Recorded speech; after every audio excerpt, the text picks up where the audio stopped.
Hello friends, welcome to study to learn. आज के इस सेशन में हम डिस्कस करने वाले हैं भारत की संसद के सदन के बारे में। आपने पिछली वाली क्लास में देखा होगा कि हम भारत के संसद के अंगों को डिस्कस कर रहे थे। तो कौन कौन से अंग हैं भारत के संसद के? तो पहला है राष्ट्रपति, लोकसभा और राज्यसभा। ठीक है, तो हमने जो इससे पहले वाली क्लास थी उसमें हमने राज्यसभा के बारे में जाना था। आज हम जो दूसरा सदन है संसद का उसके बारे में डिस्कस करेंगे। तो आज हम बात करते हैं लोकसभा की। ठीक है, संसद का जो दूसरा सदन है लोकसभा, तो इसके बारे में जानते हैं। तो आइए देखते हैं। तो देखिए, जो लोकसभा है वो संघीय संसद का निम्न या लोकप्रिय सदन भी इसको कहा जाता है। ठीक है, निम्न अथवा लोकप्रिय सदन है लोकसभा। जो लोकसभा है इसकी जो सदस्यों की संख्या की अगर बात करें तो अधिकतम जो संख्या है सदस्यों की जो मतलब संविधान में निर्धारित की गई है तो वो की गई है 530 + 20 + 2 यानी कि 552 हो सकती है। ठीक है, ये डिसाइड किया गया है। लेकिन अगर वर्तमान की अगर बात करें कि वर्तमान में कितने सदस्यों की संख्या है लोकसभा में, तो ये जो है 530 + 13 + 2 है, यानी कि 545 कुल अभी सदस्य हैं लोकसभा में। ठीक है, आपने देखा होगा राज्यसभा की अगर जब हम बात कर रहे थे तो 250 सदस्यों पे बात हो रही थी कि जो संविधान में जो डिसाइड हुआ है तो 250 संख्याओं की बात की गई है राज्यसभा के सदस्यों की। लेकिन वर्तमान में वहाँ पर भी 245 सदस्य हैं, यानी कि 5 सदस्य आप देखें याद करने की दृष्टि से तो 5 सदस्य कम हैं। ठीक है, 250 में से तो 245 सदस्य हैं।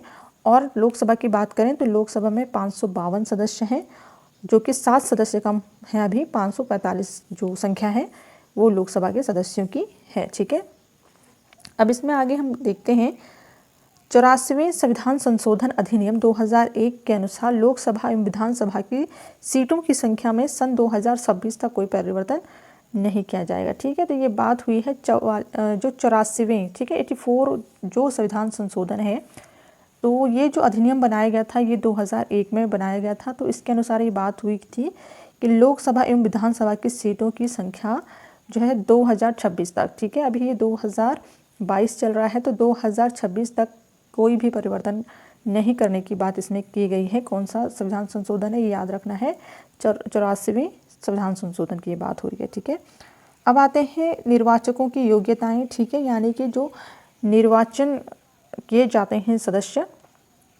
ठीक है, उनकी हम बात कर रहे हैं। ठीक है, तो यानी कि निर्वाचक कौन होंगे जो कि चुनाव लड़ते हैं। ठीक है, निर्वाचक उनको कहते हैं। तो इनकी योग्यता के बारे में हम जानेंगे। तो सबसे पहले देखिए, लोकसभा के चुनाव में उन सभी व्यक्तियों को मतदान का अधिकार है। ठीक है, किन व्यक्तियों का अधिकार है तो यहाँ पर उसकी शर्तें रखी गई हैं।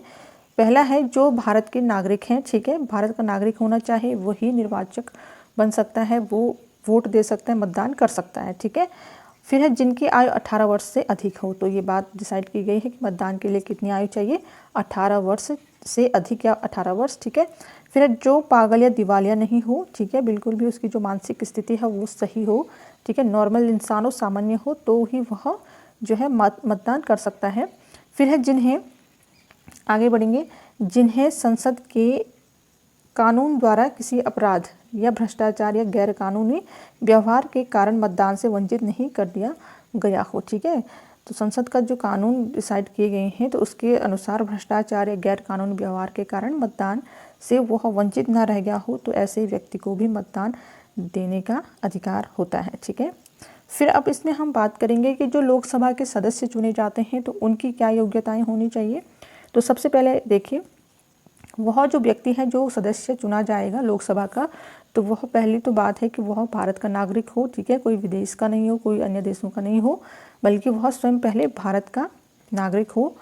ठीक है, फिर उसकी जो आयु है, आयु की अगर बात करें तो वो 25 वर्ष से अधिक हो। 25 वर्ष हो या तो उससे अधिक हो। ठीक है, हमने राज्यसभा में देखा था तो राज्यसभा के सदस्यों की संख्या में क्या बताया गया था। ठीक है, तो उसमें बताया गया था 30 वर्ष। ठीक है, 30 वर्ष से अधिक होने की बात की गई थी सदस्यों के लिए। और यहाँ जो है 25 वर्ष पे बात हो रही है लोकसभा में कि लोकसभा के जो सदस्य चुने जाते हैं तो वो 25 वर्ष के हों या तो उससे अधिक वर्ष के हों। 25 से आगे ही होने चाहिए, पीछे नहीं। ठीक है, फिर है आगे देखेंगे, इसमें भारत सरकार अथवा किसी राज्य सरकार के अंतर्गत वह कोई लाभ का पद धारण नहीं किए हो। ठीक है, यानी कि वो कोई सरकारी नौकरी पर नहीं होना चाहिए। फिर है वह किसी न्यायालय द्वारा दिवालिया ना ठहराया गया हो या पागल ना हो, ठीक है। मानसिक स्थिति बिल्कुल सही हो, नॉर्मल इंसान हो, वही जो है सदस्य के लिए योग्य है, ठीक है। ये बात कही गई है, ये नियम बनाए गए हैं सदस्यों के लिए, ठीक है। फिर है वह संसद द्वारा बनाए गए किसी कानून द्वारा अयोग्य न ठहराया गया हो, ठीक है। तो संसद ने जो सदस्यों के निर्वाचन के लिए मतलब जो उनकी योग्यताएं हैं, ठीक है, उनके निर्वाचन के लिए जो उन्होंने कानून बनाए हैं तो उसके अंतर्गत वो आता हो, ठीक है। तो ये बात है। फिर है संसद के कानून द्वारा निर्धारित अन्य योग्यताएं हो, तो संसद के कानून के द्वारा जो अन्य योग्यताएं भी हैं, ठीक है, तो उनके द्वारा जो है कि वो पूरा करता हो जो सदस्य के लिए चुना जाता हो, ठीक है। फिर अब आगे हैं, कोई भी सदस्य संसद की सदस्यता से वंचित किया जा सकता है, ठीक है। कब किया जा सकता है? कोई भी जो संसद का जो सदस्य है वह वंचित किया जा सकता है, यानी कि हटाया जा सकता है जब वह स्वेच्छा से उस दल की सदस्यता को त्याग देता है, ठीक है। वो संसद के जो सदन है लोकसभा, उसकी सदस्यता को यदि त्याग देता है जिस टिकट से उसने उस संसद के उस सदन का उसको जो सदस्य बनाया गया है उस टिकट से वह अपनी जो सदस्यता है वह त्याग देता है, तो तब जो संसद की सदस्यता है उससे उसको हटाया जा सकता है, वंचित किया जा सकता है, ठीक है। फिर नेक्स्ट इसमें फिर है कि वह पार्टी के निर्देशन के विरुद्ध वोट देता है अथवा वोट देने नहीं जाता है, ठीक है। पार्टी के विरुद्ध अगर पार्टी ने निर्देशन दिया हुआ है लेकिन फिर भी उसके विरुद्ध वह उसके कह सकते हैं कि न मानते हुए उनकी बातों को, पार्टी के निर्देशनों को न मानते हुए अपने ही मन से उसने वोट दे दिया है अन्यथा कहीं और भी, तो उस वजह से भी हटाया जा सकता है या वो वोट देने नहीं जाता है, ठीक है। जब भी निर्वाचन होते हैं लोकसभा राज्यसभा के सदस्यों के बीच में राष्ट्रपति उपराष्ट्रपति चुनने के लिए, ठीक है, तो उस समय यदि वोट नहीं दिया हो, ठीक है, और पार्टी के निर्देशन के अकॉर्डिंग नहीं चल रहा है बल्कि अपने मन से किसी और को भी वोट दे दिया, तो इसकी वजह से क्या होता है कि जो सदस्य है उसको वंचित किया जा सकता है पार्टी से। फिर है वह बिना बताए 60 दिन तक सदन से अनुपस्थित रहता है, ठीक है। कोई मतलब सदन को खबर नहीं की और 60 दिन तक अनुपस्थित रहा एब्सेंट रहता है जो व्यक्ति, तो उसको भी सदस्यता से वंचित किया जाता है या हटाया जाता है, ठीक है। अब इस पे हम बात करेंगे कार्यकाल की, ठीक है। लोकसभा के सदस्यों के जो कार्यकाल है वो कैसा है, कितना होता है, तो देखिए लोकसभा का जो कार्यकाल है वो 5 वर्ष का होता है, ठीक है। राज्यसभा का आपने देखा था वो 6 वर्ष का था, लोकसभा का जो कार्यकाल है वो 5 वर्ष का है, ठीक है। फिर किंतु जो प्रधानमंत्री के परामर्श के आधार पर राष्ट्रपति के द्वारा लोकसभा को समय से पूर्व भंग भी किया जा सकता है, ठीक है। तो ये बात है कि लोकसभा को भंग किया जा सकता है। वैसे तो लोकसभा का कार्यकाल पूरा 5 वर्ष है, लेकिन बीच में यदि जो प्रधानमंत्री हैं देश के प्रधानमंत्री के द्वारा उनके परामर्श के द्वारा राष्ट्रपति फिर क्या करता है, एक्शन लेते हैं और लोकसभा को समय से पूर्व भी कभी भी भंग कर सकते हैं, ठीक है। फिर है इसमें आपातकाल की घोषणा लागू होने पर संसद विधि द्वारा लोकसभा के कार्यकाल में वृद्धि कर सकती है, ठीक है, जो एक बार में 1 वर्ष से अधिक नहीं होगी, ठीक है। तो आपातकाल की जब घोषणा लागू हो जाती है देश में तो संसद विधि के द्वारा लोकसभा के कार्यकाल में वृद्धि भी की जा सकती है, लेकिन वो सिर्फ 1 वर्ष तक ही की जा सकती है, उससे अधिक नहीं की जा सकती है, ठीक है। अब इसके हम बात करेंगे अधिवेशन की। जो अधिवेशन जो बैठक होती हैं लोकसभा की तो वो कैसे कैसे होती हैं, तो देखिए जो लोकसभा के अधिवेशन होते हैं तो लोकसभा और राज्यसभा के जो अधिवेशन होते हैं, यहाँ पर हम दोनों ही सदनों की बात कर रहे हैं, तो ये राष्ट्रपति के द्वारा ही बुलाए जाते हैं या स्थगित किए जाते हैं, ठीक है, राष्ट्रपति के द्वारा। फिर है इस संबंध में नियम केवल यह है कि लोकसभा की 2 बैठकों में 6 माह से अधिक अंतर नहीं होना चाहिए, ठीक है। तो ये रूल बनाया गया है अधिवेशन के लिए कि अधिवेशन जब भी हो तो उनके बीच में 6 महीने का, ठीक है, 6 महीने का जो अंतर है वो होना चाहिए, उससे अधिक अंतर नहीं होना चाहिए, ठीक है। फिर आगे अब बात करेंगे पदाधिकारियों की, ठीक है। तो पदाधिकारी होते हैं लोकसभा के सदस्यों में भी अलग अलग पदों पर जो होते हैं, ठीक है।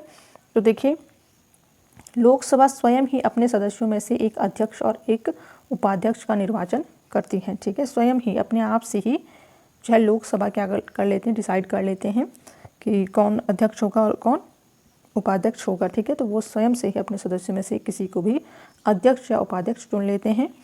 फिर है इसमें इनका जो कार्यकाल है जो अध्यक्ष और उपाध्यक्ष होते हैं इनकी बात हो रही है यहाँ पे कि इनका जो कार्यकाल होता है वो लोकसभा के कार्यकाल अर्थात समय से पूर्व भंग न होने की स्थिति में 5 वर्ष होता है। ठीक है, यदि लोकसभा का कार्य पूरा सही से चल रहा है पूरे 5 वर्ष, तो ये जो अध्यक्ष और उपाध्यक्ष हैं वो भी पूरे 5 वर्ष तक कार्य करेंगे। ठीक है, लेकिन यदि जो लोकसभा है वो किसी कारणवश भंग की जाती है तो उनका कार्यकाल भी वहाँ पर समाप्त हो जाता है। ठीक है, फिर है परंतु इस अवधि के अंदर अध्यक्ष तथा उपाध्यक्ष स्वेच्छा से अपने पदों से त्यागपत्र दे सकते हैं। ठीक है, यदि अगर नहीं चाहते किसी भी कारणवश अध्यक्ष और उपाध्यक्ष वो सेवा को करना, ठीक है, जिस पद पर वो हैं, तो वह अपनी स्वेच्छा से अपनी इच्छा से उन पदों को त्याग भी सकते हैं। ठीक है, 5 साल के अंदर वो कुछ कभी भी अपने पदों को त्याग सकते हैं तथा उन्हें उनके पद से लोकसभा द्वारा 2/3 मत से पारित प्रस्ताव द्वारा हटाया भी जा सकता है। ठीक है, या फिर वो कार्य अच्छे से नहीं कर रहे हैं जो अध्यक्ष और उपाध्यक्ष हैं, तो लोकसभा के द्वारा जो 2/3 मत हैं, ठीक है, तो इसके दौरान भी जो प्रस्ताव अगर पास किया जाता है लोकसभा के जो अध्यक्ष और उपाध्यक्ष हैं उनके अगेंस्ट, तो उनको हटाया भी जा सकता है। अब इसमें हम बात करेंगे लोकसभा की शक्तियाँ व कार्य। ठीक है, कौन कौन सी शक्तियाँ होती हैं लोकसभा की, कौन कौन से कार्य लोकसभा के द्वारा किए जाते हैं। तो पहला इसमें देखेंगे संविधान संशोधन संबंधी शक्ति। ठीक है, तो संविधान के संशोधन में जो है वो ये शक्ति रहती है लोकसभा के पास कि वो संविधान में संशोधन कर सकता है। फिर है लोकसभा तथा राज्यसभा मिलकर राष्ट्रपति तथा सर्वोच्च न्यायालय और उच्च न्यायालयों के न्यायाधीशों के विरुद्ध महाभियोग का प्रस्ताव जो है पास कर सकती है। ठीक है, लोकसभा और राज्यसभा दोनों ही सदन मिलकर के राष्ट्रपति, सर्वोच्च न्यायालय और उच्च न्यायालय के जो न्यायाधीश होते हैं, ठीक है, इनकी हम बात कर रहे हैं, राष्ट्रपति, सर्वोच्च न्यायालय और जो उच्च न्यायालय के न्यायाधीश होते हैं, उनके विरुद्ध वो क्या कार्य कर सकती है, महाभियोग का प्रस्ताव वो पास कर सकती है। ठीक है, लोकसभा की हम बात कर रहे हैं। फिर है राज्यसभा द्वारा पारित उपराष्ट्रपति के पदच्युति प्रस्ताव पर लोकसभा का अनुमोदन आवश्यक है। जो राज्यसभा द्वारा जो पारित उपराष्ट्रपति के पद के लिए जो चुनाव होता है, तो उसके प्रस्ताव का पास करने के लिए लोकसभा की भी वहाँ पर मंजूरी होना, अनुमोदन यहाँ पे लिखा गया, तो मंजूरी इसका अर्थ होगा कि मंजूरी होना भी आवश्यक है कि लोकसभा और राज्यसभा दोनों ही मिलकर के उपराष्ट्रपति का चुनाव साथ में कर सकें। ठीक है, सिर्फ जो राज्यसभा है वही जो उपराष्ट्रपति है उसका चुनाव नहीं कर सकता, बल्कि लोकसभा की भी उसमें जरूरी होती है मान्यता। फिर है राष्ट्रपति के द्वारा की गई संकट काल की घोषणा को 1 माह के अंदर संसद में स्वीकृत होना आवश्यक है। ठीक है, तो जो राष्ट्रपति के द्वारा जो संकट काल की घोषणा होती है, ठीक है, जब देश के अंदर कहीं भी संकट काल की स्थिति पैदा होती है तो उसकी घोषणा जब राष्ट्रपति के द्वारा की जाती है तो 1 माह के अंदर उसकी स्वीकृति भी होनी आवश्यक होती है लोकसभा के अंदर, संसद के अंदर। ठीक है, तो ये कार्य थी लोकसभा के। आगे हम इसमें बात करेंगे जो संसद के तीसरा अंग है राष्ट्रपति की और साथ में उपराष्ट्रपति की भी। ठीक है, तो आगे की जानकारी के लिए अगर आपको वीडियो पसंद आया हो तो लाइक शेयर सब्सक्राइब जरूर कर दीजिएगा। चैनल पे नए हैं तो बेल आइकन प्रेस करके ऑल पे क्लिक कर दीजिए। मिलते हैं नेक्स्ट वीडियो में, तब तक के लिए धन्यवाद।